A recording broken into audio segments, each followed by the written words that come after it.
Assalamualaikum warahmatullahi wabarakatuh. Saya Suci Ika Purnamasari, mahasiswa RPL 2, Stikesmi Kota Sukabumi. Kali ini dengan NIM C1AB23150, kali ini saya akan melakukan ujian praktek keperawatan komunitas pengkajian agregat komunitas. Sebelumnya, saya akan menjelaskan terlebih dahulu tentang pengkajian agregat komunitas itu sendiri.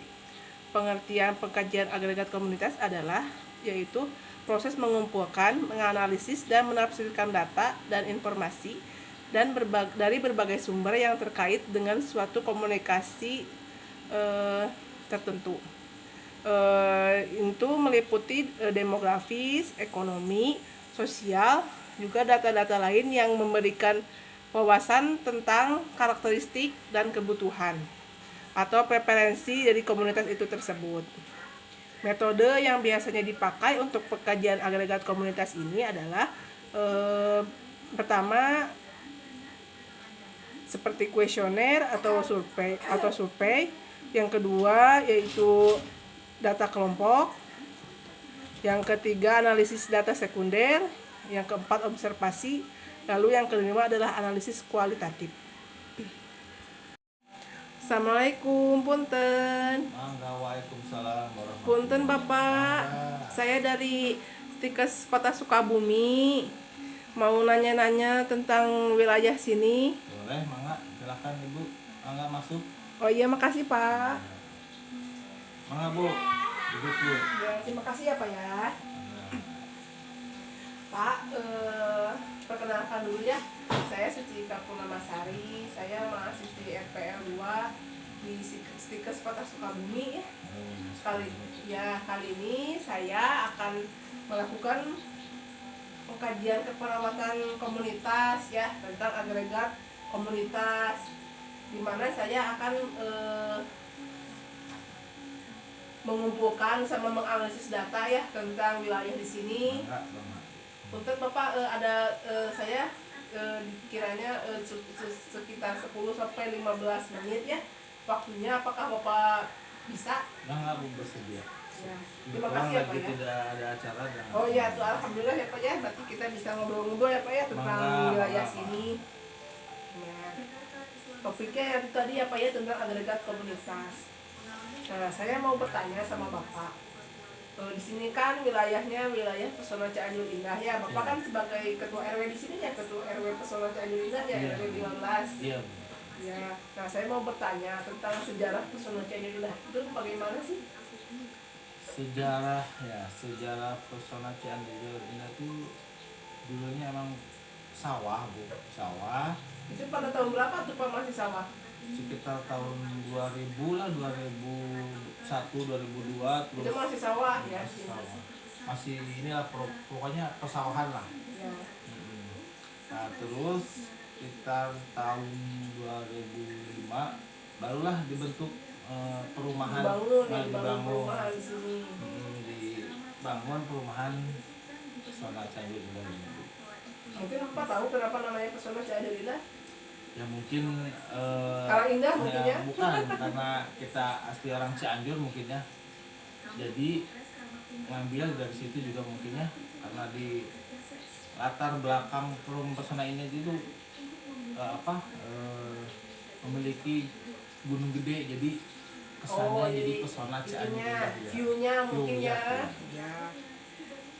Nah, itu tuh kan ini wilayah Pesona tuh termasuk cukup yang luas ya. Ya. Itu tuh dulunya emang udah seluas ini atau bertahap sih Pak? Kalau Pesona, maksudnya perumahan Pesona ini dulunya ya dulu bertahap langsung banyak atau misalkan langsung bertahap dulu awalnya dari gerbang sampai masjid ini, Masjid Jami Al Muhajirin ini. Nah dulu belum ada tahap 1, tahap 2, tahap 3 tuh. Tahap 1 tuh berarti dari gerbang sampai ke masjid. Kalau yang depannya belum ada ya? Belum. Nah, itu yang paling baru mungkin. Itu yang paling baru, klaster Pesona Cianjur Indah. Itu yang paling baru. Nah, kalau nilai dan keyakinan yang dianut oleh warga Pesona Cianjur Indah itu gimana sih agamanya yang dianut rata-ratanya? Rata-rata ya, mungkin penduduk pesona Cahayuga itu menganut 70%-nya tuh agama Islam, terus 20 20%-an agama Kristen, dan sekitar 10% lah ya agama ini apa namanya, agama Buddha. Oh, berarti di sini cukup beragam juga ya, Ya, untuk agamanya. beragam. Nah, saya kan mendapat laporan dari puskesmas daerah sini ya, Puskesmas Nagrah. Katanya di sini cukup lumayan bervariasi juga ya, ada banyak penduduknya yang suka berobat itu, ada yang Iya. seperti yang lansia, mungkin ada yang hipertensi, ada juga yang diabetes mellitus, juga anak-anak dulu sebagian ada yang TB paru gitu. Nah, maaf ya Pak ya. Nah, saya mau bertanya, apa di sini ya ada nilai-nilai misalkan karena misalkan agama-agama tertentu misalkan tidak mau berobat atau apa, ada nggak sih penduduk yang seperti itu gitu? Atau mereka mengikuti aja sesuai medis gitu? Tidak bergantung pada apa-apa yang hal yang dinilai kebudayaan mereka gitu? Enggak sih, semua warga di sini ya, kalau misalkan ada yang sakit ya, kebetulan juga di sini kan jarak ke puskesmas pun dekat Bu, ya nggak terlalu jauh, terusan di depan juga ada dokter buka klinik, jadi nggak terlalu jauh. Terus masalah keyakinan itu kayaknya nggak ada Bu, semua juga mengikuti medis. Alhamdulillah sudah Alhamdulillah. modern lah ya. Ya. Nah, kalau tadi kan agama yang dianut kan mayoritas Muslim, ya di kedua ada juga Kristen juga. Nah, untuk populasinya nih, kalau di sini tuh penduduknya sekarang gitu kan, sekarang kan udah ada beberapa KRT-nya kayaknya udah cukup luas itu. Nah itu tuh penduduk di sini sekarang berapa ya Pak ya? Kurang lebih sekarang 1912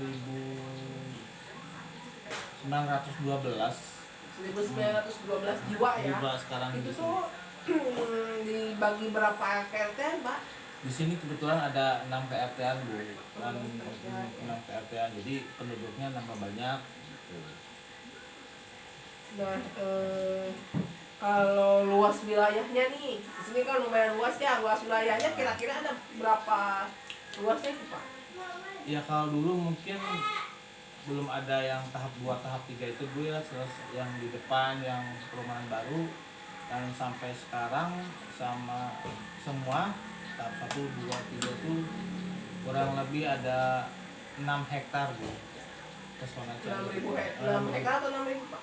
6.000 hektar. 6.000 hektar, cukup luas sekali ya untuk ukuran perumahan. Luas. Untuk ukuran perumahan di Cianjur cukup luas Ya, sekali. alhamdulillah. Nah, kalau pelayanan kesehatan ini tadi Bapak ngebahas tentang pelayanan kesehatan ya. Di sini pelayanan kesehatan katanya cukup dekat.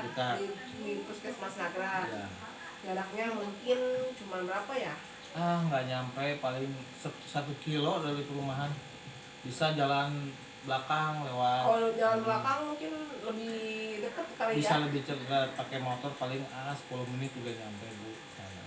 Jadi dekat lah. Terusan di depan juga kan kebetulan ada dokter, ada klinik dokter, jadi dekat lah kalau misalkan warga sini mau berobat. Untuk kegawat daruratan nih, misalkan di sini ke rumah sakit dekat. Lumayan dekat, nggak terlalu jauh ya, paling kurang lebih sekitar 6 kilo lah ke rumah sakit. Itu ke rumah sakit mana Pak? Rumah sakit Sayang Cianjur. Oh, rumah sakit saya sudah ya. Ya, sudah. Nah, untuk lingkungan fisik nih, kalau di sini berarti udah pasti ya, kalau lingkungan fisik di sini tuh lingkungan fisiknya pasti perumahan ya. Walaupun di sekelilingnya ada pemukiman warga yang non perumahan, tapi kalau yang di sebelah sana itu tidak termasuk ke wilayah Bapak ya, enggak ya? Enggak, kebetulan di sini ada 2 kampung ya. Satu di bawah itu kampung Kopeng, terus yang kedua di sini ada kampung Nangleng. Jadi enggak semua di luar perumahan, ya? di luar itu.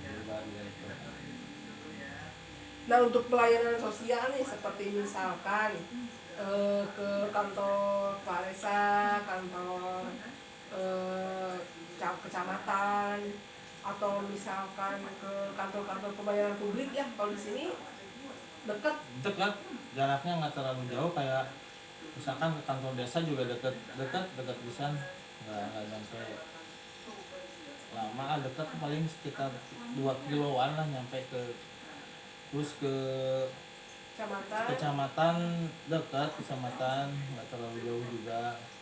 Jadi alhamdulillah ini perumahan tuh di tengah-tengah, jadi nggak terlalu jauh kemana-mana. Nah, kalau misalnya untuk pusat perekonomian ya, perekonomian di sini Pasar gitu ya. seperti ya itu kan pusat perekonomian ya, seperti pasar, terminal, itu cukup dekat juga. Dekat, kalau ke pasar dekat, kebetulan kan pasar juga di sana, di sampingnya kan ada terminal, jadi nggak terlalu jauh lah, dekat. Nah, kalau misalnya di sini apa ya, eh, apakah ada masyarakat yang masuk ke misalkan ke kartu Indonesia Pintar, kartu Indonesia Sehat yang diambil oleh Yes. pemerintah, Hmm. ada nggak di sini? Atau misalkan kalau di sini mah rata-rata pegawai gitu, jadi nggak ada yang masuk ke kategori seperti itu. Nggak ada kayaknya, memang soalnya di sini ada semuanya ya, rata-rata punya karyawan gitu. Jadi nggak tahu tak kalau di kampung sebelah mah mungkin ada ya, kalau di perumahan pesona ini sendiri Nggak sih ada kayaknya ya. nggak ada sih. Ekonominya mungkin Karena bisa dibilang kalau di sini bisa menengah ke atas bisa lah ya. bisa. Nah, kalau keamanan di sini bagaimana nih? Keamanan sistemnya alhamdulillah ya, kita ada satpam 24 jam, dan itu pun di shift ya mereka. Terusan kita juga ke kantor polisi dekat, Oh, di depan itu ya? iya yang di depan, dekat tempat keamanan. Kalau transportasi umum biasanya di sini, saya tadi keliling di sini nggak lihat angkot yang masuk. Berarti kalau transportasi Nggak ada. di depannya Di depan paling kesini menggunakan ojek atau Grab kayak gitu kali ya, yang nggak ada ojol angkutan, ya. nggak ada angkutan umum kesini. Tapi kalau di beberapa daerah seperti yang di bawah seperti rumah Bapak ini, untuk transportasi umum cukup deket aja kalau jalan juga ya. Sekarang jalan. Tapi rata-rata mungkin di sini masyarakatnya punya kendaraan pribadi ya, motor atau Rata-rata mobil ya. Jadi hampir semua rumah punya kendaraan pribadi. nah, saya mau bertanya juga apa di sini ada nggak sih warga yang masuk ke partai politik? Ada di sini, ada. Berarti di sini kalau gitu ada beberapa yang juga anggota dewan seperti itu ya? Ada, kebetulan di sini ada, di rumah yang di depan tuh ada anggota dewan juga di sana. Kalau untuk kepala-kepala pemerintahan, misalkan seperti kepala desa, camat, atau misalkan kepala dinas, atau misalkan pejabat-pejabat struktural yang di instansi, itu di sini ada warga yang Ada, kebetulan kepala desa di perumahan ini ya, kebetulan desa Nagrak tinggalnya juga di pemukiman di sini, ini ya, di perumahan dekat sama pesona. ya, itu kepala desa. Kalau untuk kepala-kepala dinas lain ada juga.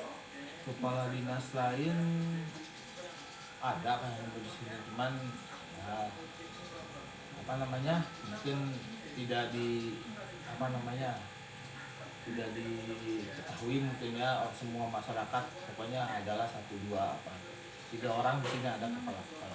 Nah, kalau di sini ya ada nggak sih tempat untuk sarana, misalkan organisasi atau seperti misalkan Karang Taruna di sini ada? Ada, di sini kebetulan ada Karang Taruna juga dan sudah membentuk ya struktural Karang Taruna. Terusan di sini juga ada tempat per RT juga punya gazebo, jadi itu untuk mau rapat di situ bisa lah, kumpul-kumpul warga di situ pun bisa gitu. Jadi bisa dipergunakan gazebo tersebut gitu, buat ada acara-acara apa ya. Nah, untuk acara-acara di Karang Taruna atau acara-acara keerongan, biasanya ada nggak sih pernah Di sini ada posyandu ya Pak ya? Ada posyandu di depan, ada posyandu Dahlia kebetulan baru dibangun. Bukan maksudnya bukan dibangun, tapi gedungnya baru dibangun. Dulunya ada di gazebo kita, cuman sekarang pindah udah dibangun khusus posyandu. Jadi berarti di sini ada suatu komunitas yang menjadi jembatan untuk orang-orang di puskesmas untuk melakukan seperti pengobatan atau untuk ibu hamil, anak-anak, atau juga misalkan lansia-lansia, berarti ada ya wadahnya untuk kesehatan itu.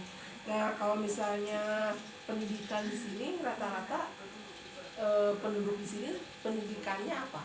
Pendidikan di sini saya perhatikan rata-ratanya kayaknya S1 Bu ya, soalnya kan banyak pekerja yang bekerja di instansi kayak rumah sakit, terus di pemerintahan, terus ada juga yang bekerja di bank gitu. Banyak lah pokoknya secara ini S1.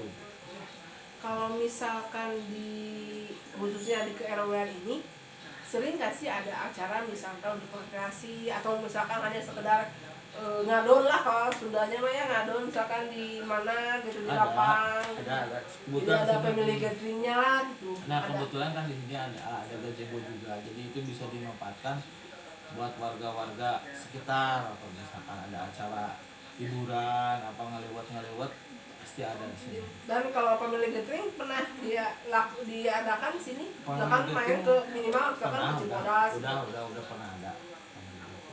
Nah, dari data yang saya dapat sih ya kemarin dari puskesmas katanya di wilayah KRW ini sih rata-rata kan, memang nggak semuanya sih ya, tapi misalkan hampir 30% sampai 40% itu lansia ya. Dan ada juga beberapa yang hipertensi, diabetes dan lain-lain lah ya, pokoknya penyakit lansia lah ya. Nah, kalau misalkan ada nggak sih suatu komunitasnya gitu, misalkan ini nih komunitas penyandang hipertensi atau komunitas penyandang, atau misalkan juga bisa juga komunitas ibu hamil, misalkan ada mengadakan senam hamil atau apa, atau ada sih bukannya di sini belum ada ya? Belum ada, kebetulan belum ada kayak gitu komunitas lansia gitu. Paling di sini tuh ada komunitas sepeda. Oh, komunitas sepeda ya, berarti belum ada untuk komunitas kesehatan ya. Belum kesehatan. Nah, paling kan posyandu aja lah. Posyandu ya. Nah, Pak, mungkin itu ya yang saya tanyakan. Yeah. Nah, tadi kan seperti yang Bapak bilang, di sini belum ada komunitas atau belum ada juga di luar posyandu, kan belum ada juga ya pendidikan kesehatan atau misalkan apalah gitu ya tentang kesehatan, seminar kesehatan atau apapun itu tentang kesehatan di sini kan belum ada. Belum sama sekali. Nah, saya dan rekan-rekan saya, karena sekarang saya ada di pelatih komunitas, rencananya ke depannya mungkin sekitar 3 hari ke depan lah saya akan mengadakan pendidikan kesehatan tentang hipertensi, diabetes mellitus, dan juga tentang TB paru. Karena saya lihat di sini juga TB parunya lumayan lah ya, walaupun bukan lansia sih, ada beberapa yang anak, ada yang dewasa gitu. Nah, saya sepertinya saya ingin mengadakan suatu pendidikan kesehatan, mungkin bisa di daerah posyandu atau mungkin bisa di gazebo untuk pendidikan kesehatan tentang hipertensi, diabetes sama TB parunya Pak ya. Nanti saya urus sama KRT setempat di sini. Iya Pak, mungkin kalau waktunya, kalau misalkan 3 hari ke depan, sekarang kan hari Minggu ya. Nah, kalau misalnya hari Rabu jam 4 sore bisa nggak, kalau misalkan sebagian warga yang punya waktu menyempatkan diri untuk diundang ke acara tersebut Pak? Bisa, nanti saya umumkan melalui WA atau pengumuman di masjid. Terima kasih banyak ya Pak ya. Terima kasih sudah mau ngobrol-ngobrol dengan saya. Sama-sama Ibu. Cukup sekian ya Pak ya. Ya. Mangga Pak. Waalaikumsalam. Demikian praktek keperawatan komunitas pengkajian agregat komunitas dari saya. Wassalamualaikum warahmatullahi wabarakatuh.